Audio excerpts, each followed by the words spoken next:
Hey, Cavs fans, welcome to another episode of the Cavs Pick and Roll Podcast, the podcast for diehard Cavs fans. And Alex, man, they did it. I can't believe they did it. Cleveland is once again a city of champions. Cleveland, this is for you. We defeated the Orlando Magic in round one, and it took everything we had, it felt like. 7 games. All 7 games. Oh, man. What a series. What an ending to a series. And thank God the Cavs came out on top, because it would be a pretty dark place right now if the Cavs somehow wouldn't have won that series. It'd be a much different narrative right now going on in the land, and the media would start to have its frenzy with Donovan Mitchell rumors, and we get to avoid that for a little bit longer, Alex. A little bit longer. So, where do you want to start, man? Yes, I mean, let's start. I mean, since we last recorded, they played Game 6 in Orlando. I wish we would have been able to get that game. That would have been like just a huge confidence booster. I think in the last episode, we talked about what the Cavs needed to do to get a win, and I kind of hung my hat on them needing to, keep defending, playing solid defense, and well, they played okay defense, but the offense just sputtered. Man, it was this game felt LeBron-esque in the sense that one man was trying to will his team to a victory, and in this case, Donovan Mitchell has an amazing game, goes off for 50 points, and still gets the loss. I feel like we've had a couple of those over the years. I feel like, I totally agree. It was LeBron-esque in that it seemed like they would get the ball down court and then get it to Mitchell. It just seemed like everybody else on the court was waiting for Mitchell to do something, like waiting for Mitchell to take charge, to, make the play, make the shot. We needed somebody else to step up. Yeah, he wanted this game, you could tell. And man, he was just in the zone. He wanted that road win. He wanted that extra, day or two it would have gave the team, gave himself to just, continue to heal up. And unfortunately, the Cavs just couldn't get it going outside of that very much. I mean, but Garland finishes with 21. But here's the problem. Evan Mobley, Karis LeVert, Okoro. Between the three of them, you didn't even hit 10 points. Mobley with 3 points, LeVert with 1 point, Okoro with 4 points. Any one of those players go double digits, 10, 12 points. Man, Cavs win this game, I think. They only lost by 7. So all you needed was somebody to hit their normal numbers, and man, this would have been a different ball game, I think. Yeah, the bench just disappeared. There was just nobody stepping up. And it's unfortunate because we talked about the confidence it would have built to learn how to win on the road. And yeah, they won this series, but guess what? Moving forward, they don't have home court advantage anymore, right? So if they plan on going, any further, they're going to have to win on the road. And we'll get into, the Boston series and all that. But it would have been nice to get one. But man, hell of a performance, hell of an effort out of Mitchell. Just unfortunately, we needed one more guy to just do something. And it wasn't, with what the team produced, it wasn't enough. And on top of it, Orlando had enough on their end. Banchero goes off for 27. Franz goes off for 26, and Jalen Suggs gives you 20 plus. I mean, so they had 3 guys that hit, 20 plus scoring, and that 50's nice, but when you have LeVert, Mobley, etc., barely hitting 5 points each, I mean, it's just not going to go in your favor, unfortunately. Yeah, I mean, Orlando, they got some studs on that team. They got some guys that step up almost every single game. And I thought after that last home win where JB sat Niang, he learned something. It's like, you got to sit Niang. But no, he plugged Niang in for 11 minutes this game. He did. He goes 1 for 5, -9 on the plus minus. It's like, JB, I thought we learned a lesson on that last game. Do not play Niang. He's terrible. He sucks. Yeah. There, I said it. Yep, yep. And unfortunately, like, the game prior, game 5, Marcus Morris gave you some offense, right? Gave you 12 points. This game, he gets rewarded with 27 minutes. Yeah, he was able to do some other things, grabbed 8 rebounds, a couple assists. But really didn't give you much on the offensive end either. Only 2 points this game. So, maybe JB felt, hey, okay, let me insert Niang back in, see if he could do anything. He didn't play Sam Merrill all this game. So as you could see, still game by game, he's still playing with the rotation because, to be honest with you, there's very few players that have really given you some sort of consistency throughout the series.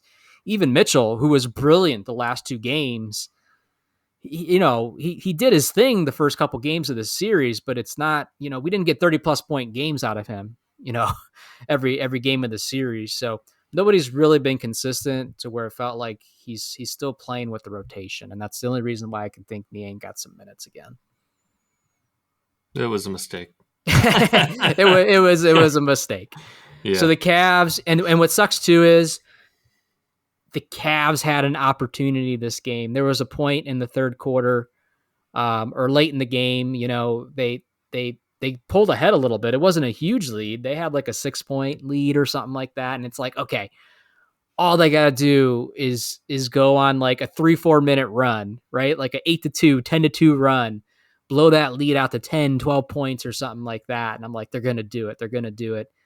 And then they couldn't open it up more than a couple possessions, and Orlando just took over and just won the marathon at the end. Yeah. I mean, they just couldn't get any offense going.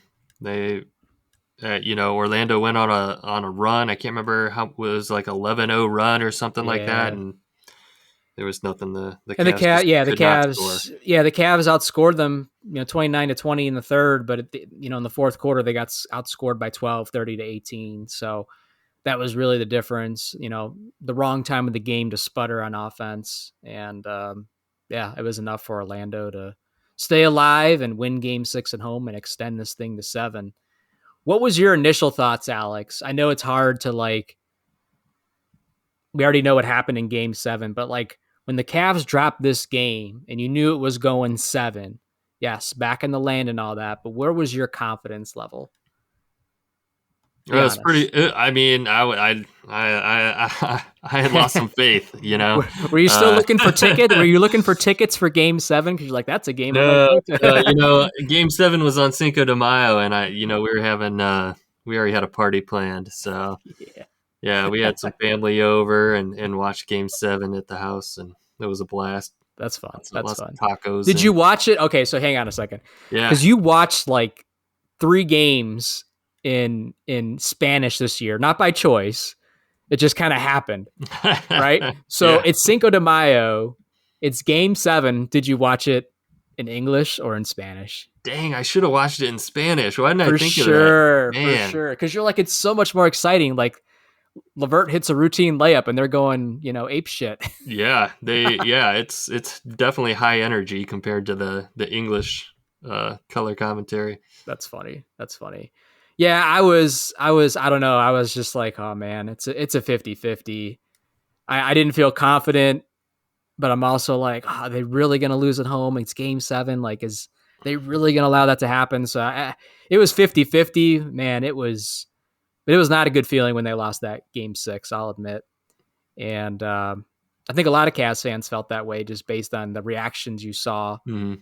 And, the typical any fan base, it is what it is. Age of the internet, social media, people are going to it's a roller coaster ride. Well, the thing is, too, is that since neither team won a game on the road, it's kind of the Cavs won because they had home court advantage. That's what it feels like. It doesn't feel like they confidently beat them. It doesn't feel like they actually defeated them. It feels like if it kept going back and forth, whoever was the home team was going to win. Yeah, exactly. And you got to remember that Game 5 was a single point victory because of the 3 that was hit at the buzzer. I mean, the game was over, but it wasn't like a decisive win. So if I'm Orlando, it's like, yeah, I didn't win that game. But remember those first 2 games, they got blown out. And it's like, okay, we figured out how to play in this building. We figured out how to play on the road.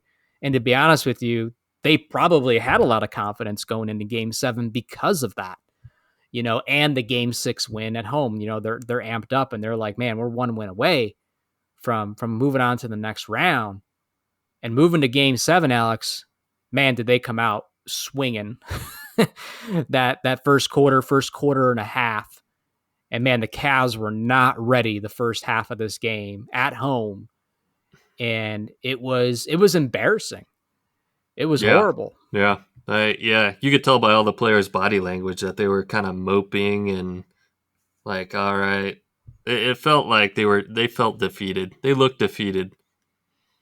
And social media was done. You know what I mean? Like, I think people turned off the games and people were already talking about, what JB being fired, what players are going to get traded. And man, it was doom and gloom, man. It was at one point they were down by 18 in the second quarter. 18. Yeah. And you could just tell that they were like, all right, this game's over. We're going into the off season. Like, we blew it again. Game 7, man. Can you talk about, just imagine that. Like, I know I just said it a couple minutes ago, but imagine if they would have lost that game. They get smashed. They lose by 15 plus at home. Man, is JB fired by today? We're recording this on Monday. Like, is he gone Darvin Ham style already? 2 days after the Lakers get eliminated. I don't know. Like, just imagine the narrative right now if that actually would have went the way it was going. It would have been I would have said, Alex, you know what? Let's not record yet. Let's just see what happens. Yeah, that would have been the narrative for sure. I mean, that's what social media would have been all. JB's fired, Mitchell's leaving, Mitchell's gone. Man, do you know how many people? Do you know how many reporters in the media are so mad that they couldn't hit send on that article they already read up about Mitchell being gone and unhappy, and they got to hold on to it for a little bit longer now. But they got it queued up, man. They got it queued up. I forget who posted it, but it kind of went semi. It made the rounds, I'll say, within Cleveland, at least social media. I think it was an ESPN post or something like that about what are the teams, what's next for the teams that were already eliminated from the playoffs. And it was a picture of like LeBron. I forget who the other person was. Maybe it was the Clippers or something like that. I don't know. And then it had Mitchell. And this was before Game 7 even happened. And people were flipping out like, what the hell is that? Like, take that shit down. Yeah. What are you posting this for? The game hasn't even had and then all the NBA is rigged and all those people come out of the woodwork. So, boy, that officiating in Game 7, it felt like the NBA was rigged. I tell you. Game 6 was Game 6. Game 6 was bad. Game 6 it felt like they really handed it to Orlando. Yeah. There's a lot of complaints about that. Between the refs and Yang, it just felt like the cards were stacked against us. Right. Yeah.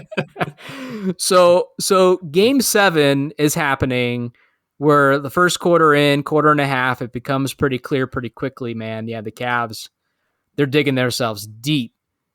And I was texting, you and I just exchanged one text, and I was kind of just, halfway joking, halfway serious, like, it's over, man. It's over. Yeah. You're like, it's over. It's over. And I'm texting. I can't remember what I replied after that. You're just like, it's not over yet, Corey. That was like later. It was like 40 minutes later after they already came back. You're like, it's not over yet, Corey. I said, can't believe Allen is sitting this game. We'll get into that. He better be on the verge of death. To be sitting out of Game 7. We'll get into the Jarrett Allen stuff. We got to talk about it because that's like the very first. That's like minute 1 of Game 7. Well, real quick, I'm on another thread with my other buddies, and I said the one good thing is there's still a ton of time left in this game. I'm not confident because their third quarters have been horrible since 2004, basically, right? And the way that their energy right now. Like, I was like, I don't see them coming out of the second half and just flipping the switch, right? But what happened, Alex? What happened? Slowly but surely, they chipped away a little bit before halftime. They got it down to like 12 points or something like that. And it's like, okay. I think it was down to 10. I think it was. Was it 10? I think they were down to 10 at the half. Yeah. Yeah, they slowly kind of clawed their way back into it. And a lot of time left when you have a whole half of basketball yet. But here I was And still extremely worried because the oh yeah, Cavs are known to come out of halftime and have a absolutely, completely flat third quarter every time. absolutely. But for whatever reason, that wasn't the case, and Mitchell kept on delivering, and you had other players actually help out this game on the offensive end.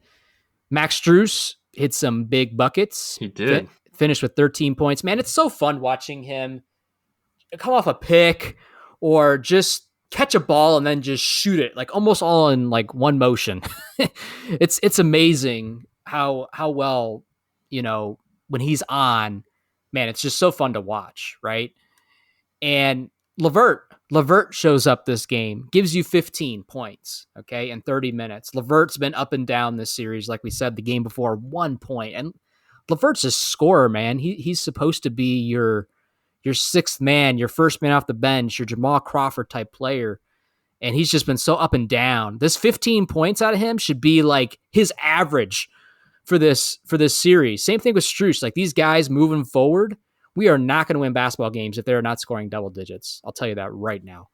Right now. Garland struggles, 12 points. But hey, Mobley gave you 11. Not a great offensive night, but you had 4 or 5 players in double digits versus, the only 2 you had the previous game, which Mm-hmm. offsets Mitchell's 50 points. Struess and Garland got into foul trouble pretty early. And boy, Garland had a couple bonehead plays and he got sat. Do you Yeah. remember that? I Yeah. think there was at one point he didn't bring the ball across the court quick enough. And that was an immediate turnover. Yeah. I mean, not a great game, not a great performance out of Garland. I will say towards the end in the fourth quarter, as we were starting to break out that lead, right?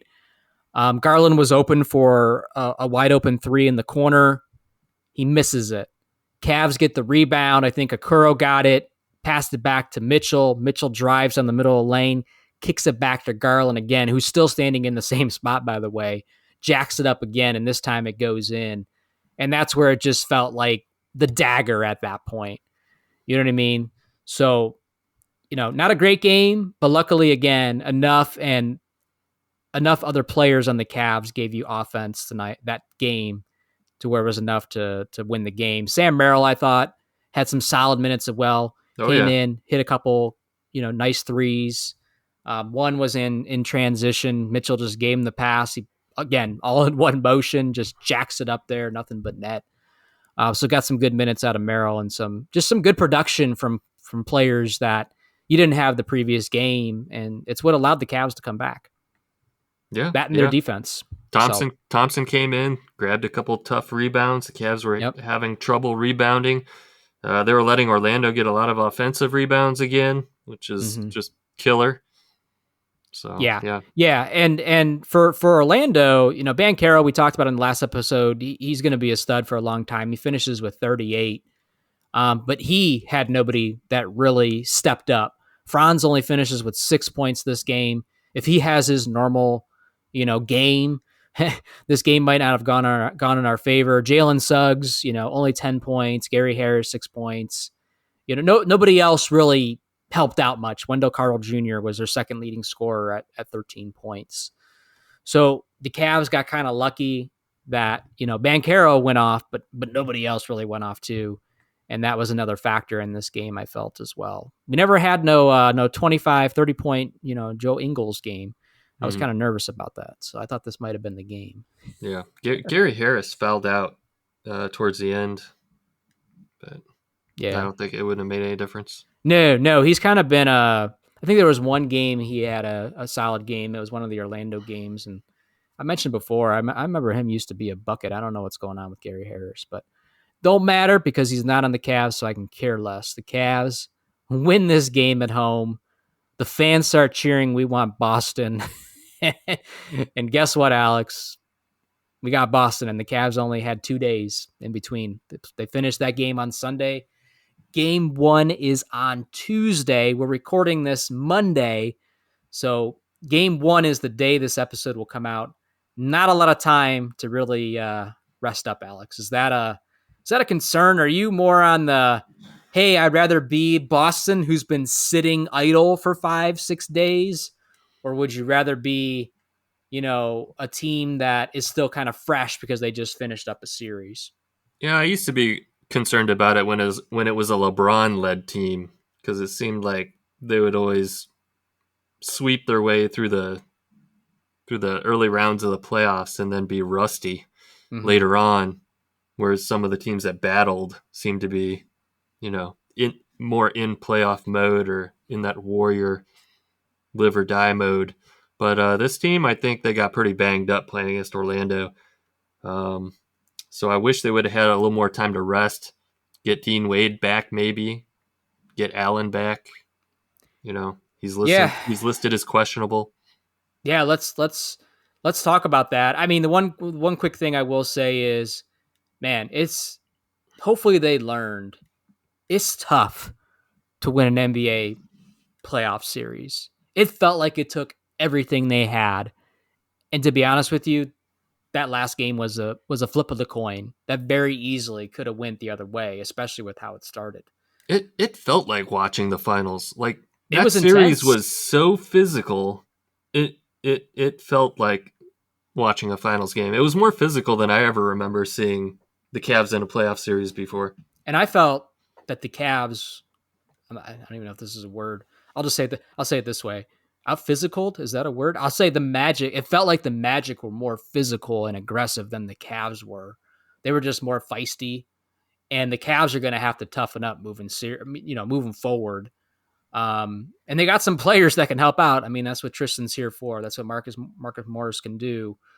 So on and so forth. So throw the minivan out there just to plow somebody. Who cares? I mean, yeah, you know what I mean? I felt like Orlando was, like you said, more physical, more aggressive, and I felt like they were pushing the limit of what they could get away with constantly. Yep. And that's why I think it felt like the officials were really, I don't know. It always felt like the officials were against us and giving us ticky tack fouls when they were letting Orlando get away with being much more aggressive, bodying guys up, getting hands, getting pushes, pushing guys as they went for layups. You'd see Yeah. Cavs players go for layups and then they'd end up on the floor, On the way out of floor. bounds. Like they were Yep. obviously getting pushed in the back. It's like why aren't the officials were just letting things go, and Yeah. Orlando is letting they were just playing so much more aggressive. They were getting away with a lot more. And it wasn't until later games in the series where you started seeing the Cavs also start getting more aggressive, and then you started seeing guys getting more fouls. But I think that's the way that it went.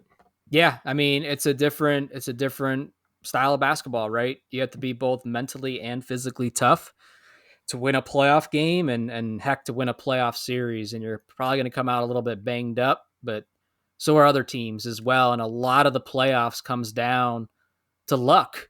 I mean, look at the Pacers and the Bucks series. Giannis, I don't even know if he played in that series or not. And look what happened. The Pacers advance and they're battling the Knicks now in the second round. So Boston feels like a juggernaut. They've been a juggernaut for years now. They've been the number one seed for the last couple of years. It feels like in the playoff standings, they haven't been able to get over the hump and ultimately win a championship. But man, it feels like think of what we just went through with the Orlando series, and think how much more elevated it's going to be now with Boston, because Boston's on a different complete level than what Orlando is, right? So the Cavs got to be ready. And you brought up Jarrett Allen. Let's talk about that. I can't. It's almost unbelievable that Jarrett Allen missed the last 3 games of this series.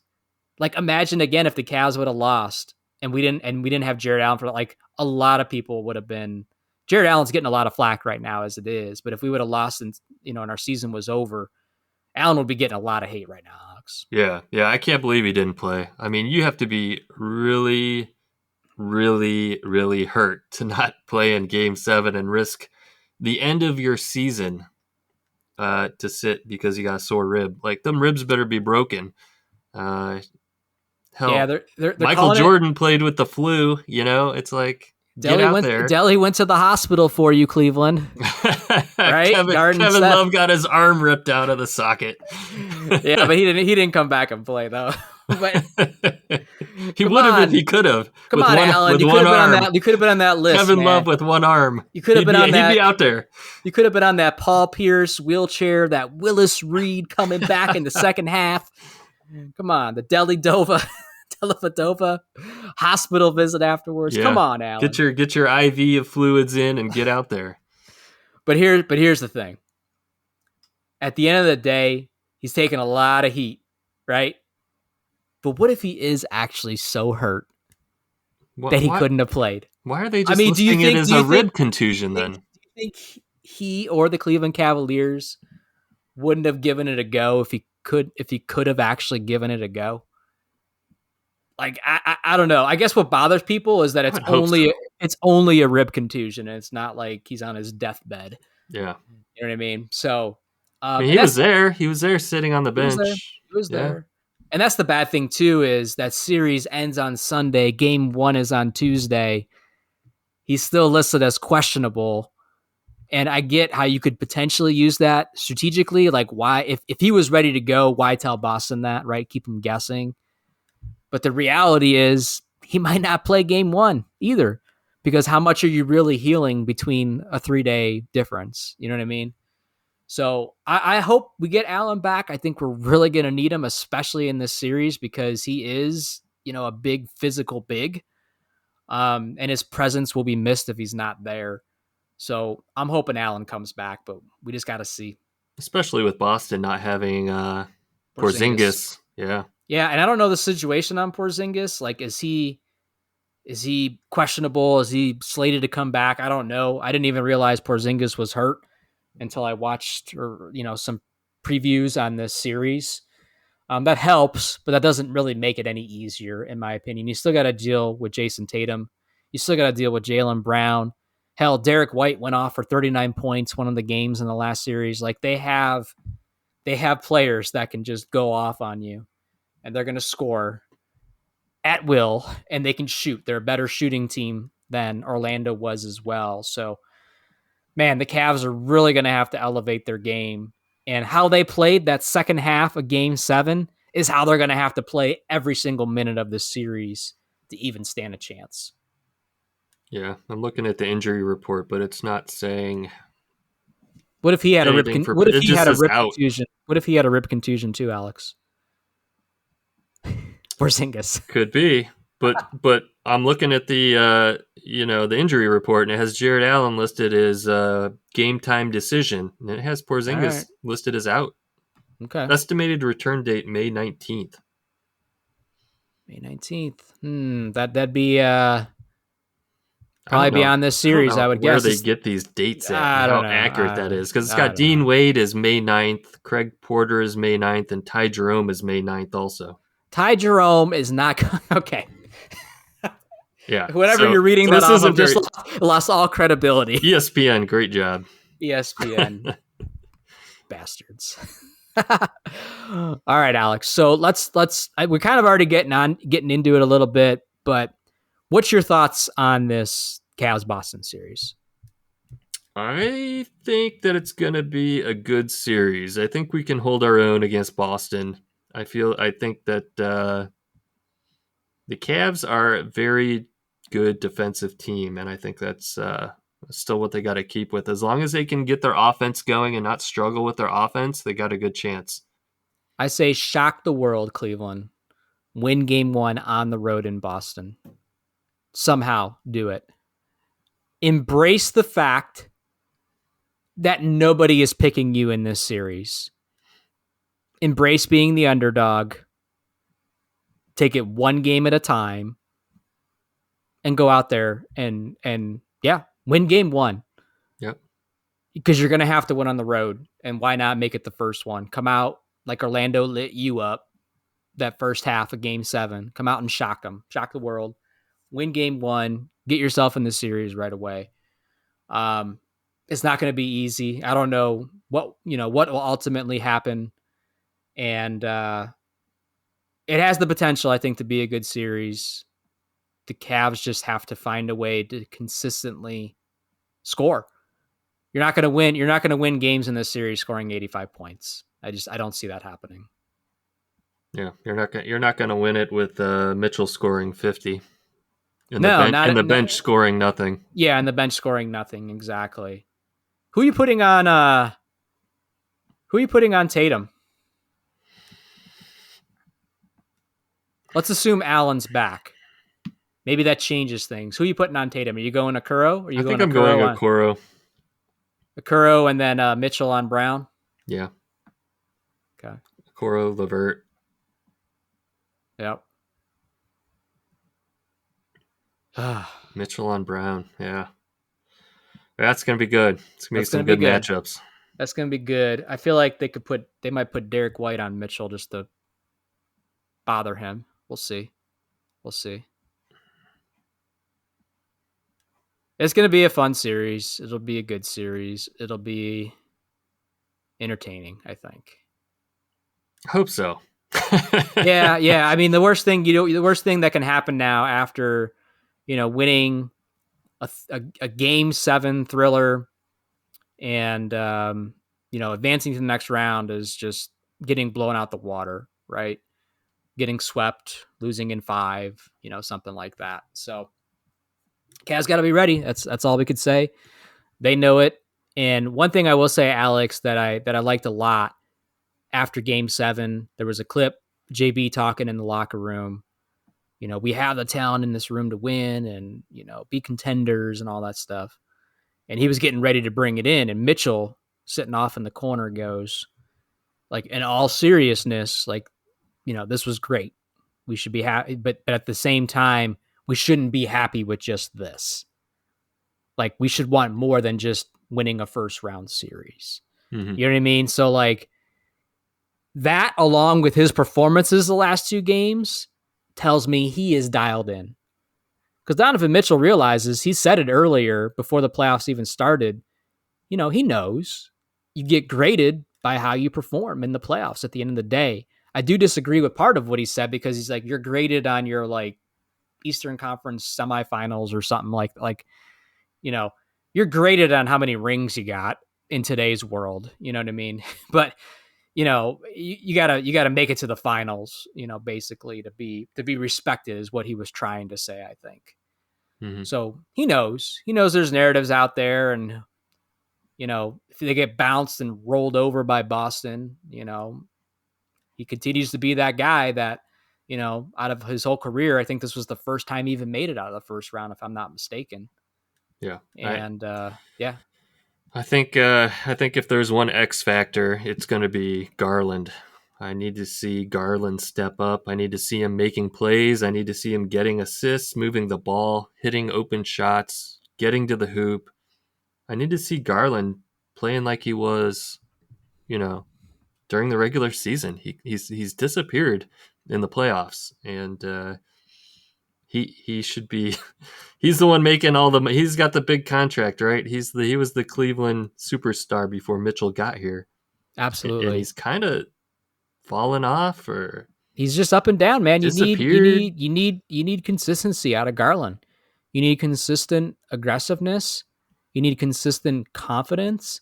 And if he has those 2 things, he should be giving you consistent scoring as well. Garland should be averaging 20 plus this series. I don't know what he's averaging. It's probably a little below that, is my guess.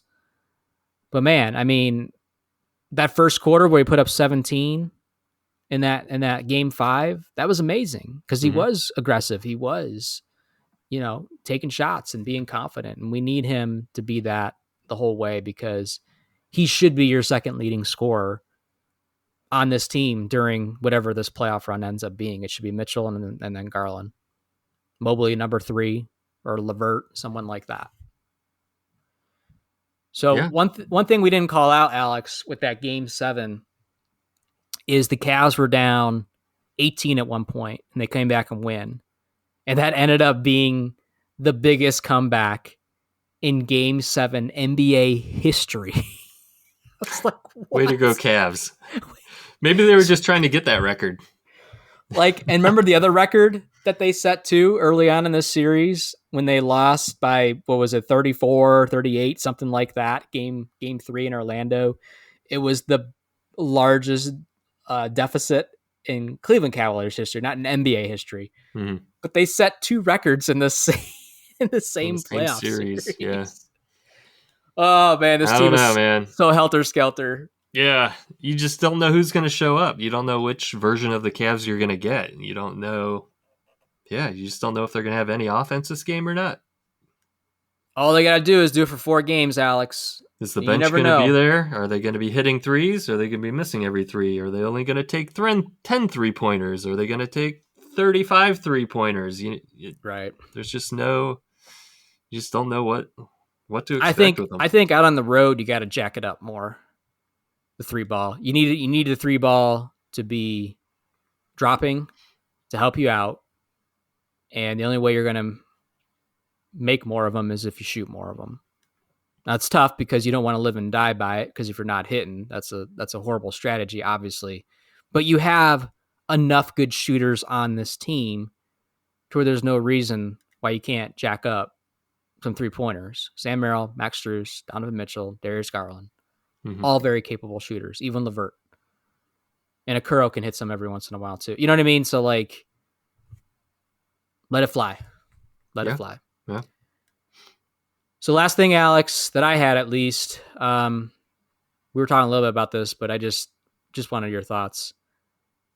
I'm not watching any other playoff series, but I have been just paying attention as I'm checking scores, like what's going on and anything like that. Any surprises for you in any of these other series that have happened already or ended? Because now we're on to the second round. Anything jump out at you? Just the Lakers get eliminated. I was surprised to see LeBron out in the first round. That doesn't happen very often.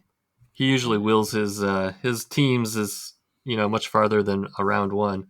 But no, I haven't really been paying attention too much. I guess I was surprised to see the Suns out so early too. Anthony Edwards going off. He's been impressive in the playoffs. But yeah, it's definitely, you could just definitely tell the passing of the torch, if you will. One, there was no way the Lakers were beating Denver. Sorry. He wasn't going to beat Denver. That wasn't going to happen. Durant being out, just like people like to laugh when LeBron gets eliminated. That's kind of funny. Yeah. Durant's out.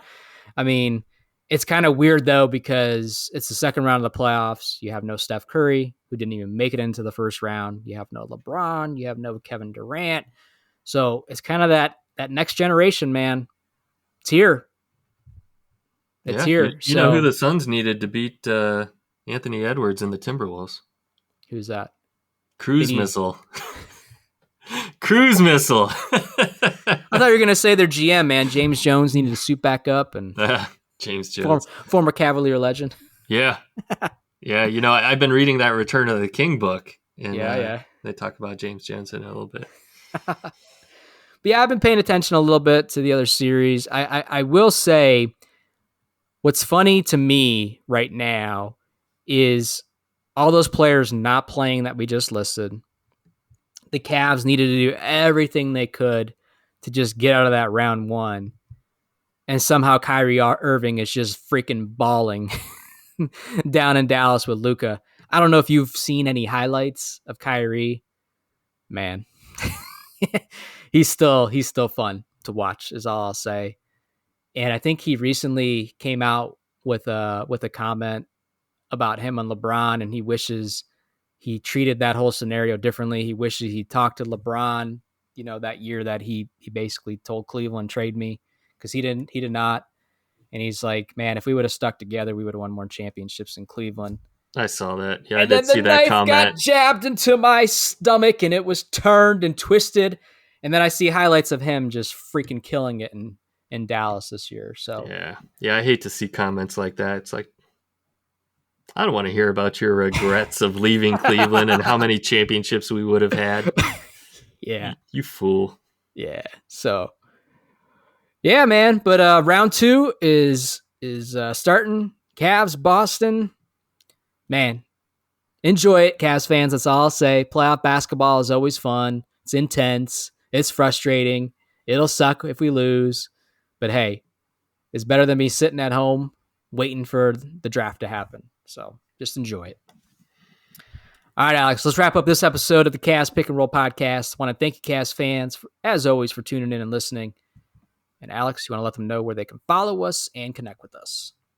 Yeah, follow us on Twitter at Cavs Pick and Roll. Shoot us an email, cavspickandroll@gmail.com. Follow us on Facebook, Instagram, Tumblr. Watch this episode on YouTube. Click like, subscribe, leave a rating or review. We'd appreciate it. All right, Cavs fans, we will talk to you again soon. Peace out, Cavs fans.